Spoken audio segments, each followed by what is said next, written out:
時老婆大一肚，夜晚點零鐘咁咪監操揾錘仔揼個鎖落嚟救翻佢出嚟咯。最後我就喺露台度爬窗出去咯。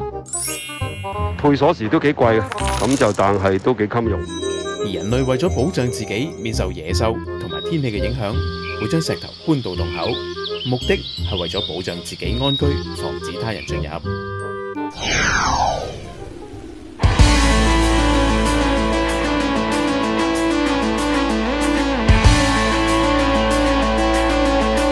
大家好，歡迎收睇大人看案，我係澤 Sir Carrie。大家好，我係 Sylvia。喺開始條片之前，記住俾個 like 我哋，訂閱我哋嘅 channel， 撳埋隔籬呢個鐘仔，同埋分享俾朋友啦。咁我哋馬上去片啦！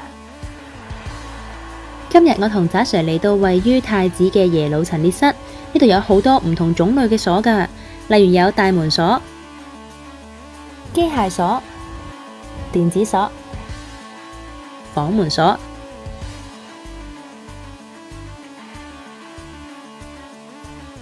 哇，仲有夾萬添啊！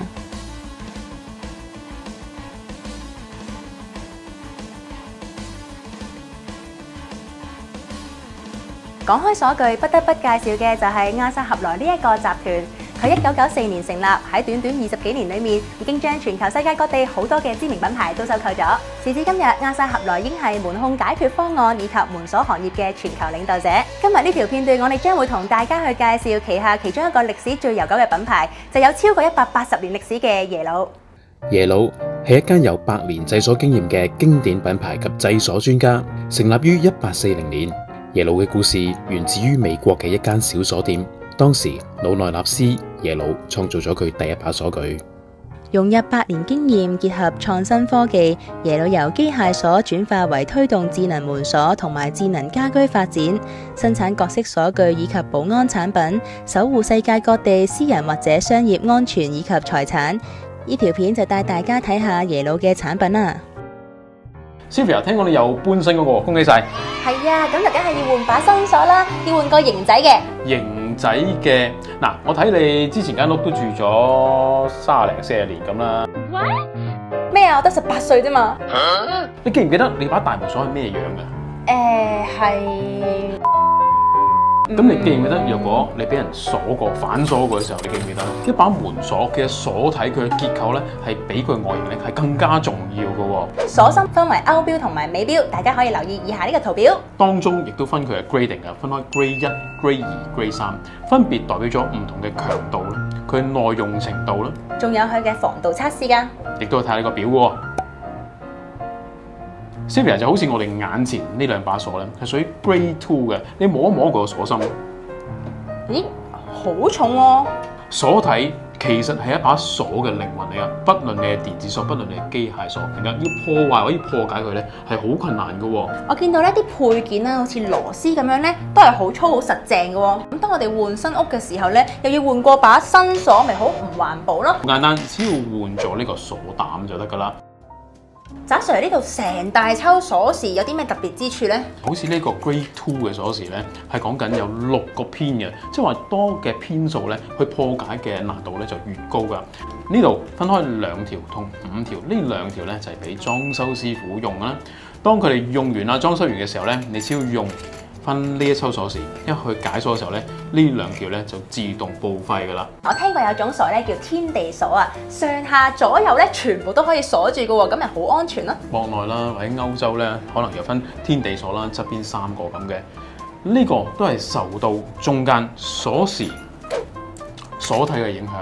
當你擰得開嘅時候咧，當然好安全啦。但係萬一中間嘅結構做得唔好啦，你擰佢唔開嘅時候咧，好安全咧就變咗好危險㗎咯喎。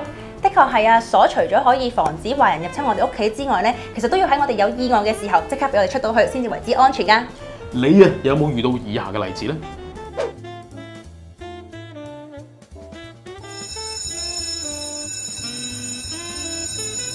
跟住落嚟介紹嘅咧就係呢種叫 deadbolt 嘅鎖啦，佢只可以用鎖匙咧或者呢個把手去開嘅，對防盜性咧係更加強㗎。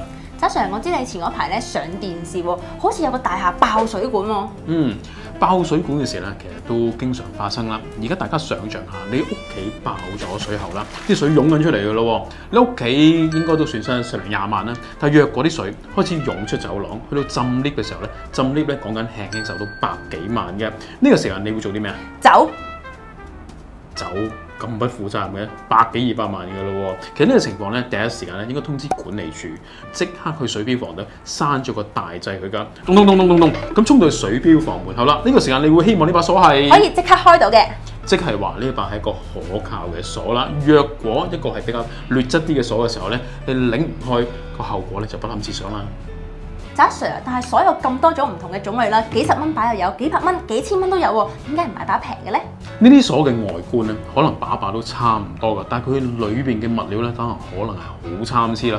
我眼前呢一把用304嘅不鏽鋼啦，但係市面上有啲劣質啲，可能用啲不鏽鐵啦，甚至用塑料喎。遇到熱嘅時候就會燒溶啦，燒溶咗咧就開唔到啦。火警嘅時候分秒必爭㗎嘛。大家喺揀鎖嘅時候唔好淨係睇價錢，要揀把質量好啲嘅鎖啊！有啲工具咁勁啊，揾把轉開佢咪得咯。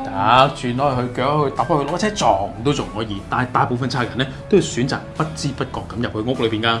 呢一個咧就係盜竊同埋爆竊嘅分別啦。以盜竊嚟講咧，通常都係會不留痕跡咁樣去開鎖啦，用技術性嘅方法開鎖嘅喎，例如係用髮夾啦、卡片啦，或者係萬用鎖匙等等去開鎖嘅。爆竊方面咧，可以用螺絲批啦、鑽啦、鋸啦，基本上大部分嘅鎖咧都可以用暴力嘅方式去破壞嘅。咁但係記住啦，爆竊嘅罪行咧係比盜竊咧高好多嘅喎。所以大部分嘅賊人咧都唔會選擇暴力性開鎖嘅，而你咧就要選擇一把防盜性能好嘅鎖啦。咦，電子鎖係咪安全啲㗎？大家咧都對電子鎖有一個誤解嘅，其實佢全名叫做電子機械鎖。佢個最主要嘅核心咧，其實都講講機械嘅鎖體嘅。呢個優質嘅鎖體咧，先至係最重要。而上面嘅電子組件咧，就係方便大家開啟嘅模式嘅啫。我知道咧，呢兩把啦都係6合1嘅電子鎖嚟嘅喎，而家即刻示範一下啦。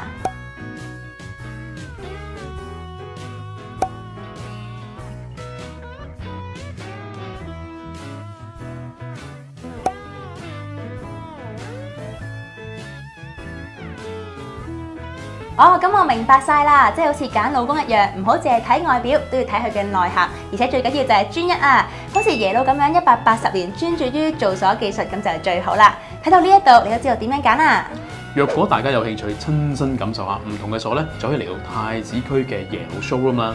如果你中意條片嘅話咧，都記住要 CLS 我哋啊！拜拜。鎖最緊要係咩啊？係型啊，定係實用啊？喺屋出面開唔到門又試過，喺屋入面反鎖咗都試過。反鎖咗嗰次就搞笑啲嘅，因為我又要出門口，然後屋企又冇晒人喎，咁然後個鎖咁樣我開唔到啦，咁我就唯有睇下個把鎖有啲咩掣可以撳啦，跟住我咧就撳咗個 double lock 嘅掣，最後我就喺露台度爬窗出去咯。緊急嘅情況把鎖開唔到啊！試過有一次咯，房門個鎖咯，應該都係啲雜物鎖嚟㗎，開唔到咁啊！嗰陣時老婆大肚，夜晚1點零鐘，跟住又監粗揾錘仔揼個鎖落嚟救翻佢出嚟咯。屋企都有用耶魯鎖嘅，上下鎖嚟嘅，配鎖匙都幾貴嘅，咁就但係都幾襟用。唯一就係配鎖匙嗰陣時，有陣時佢配咗嚟都未必會開得到，咁呢個係一個問題。咁亦都可能係咁先至好啦，因為話夠安全。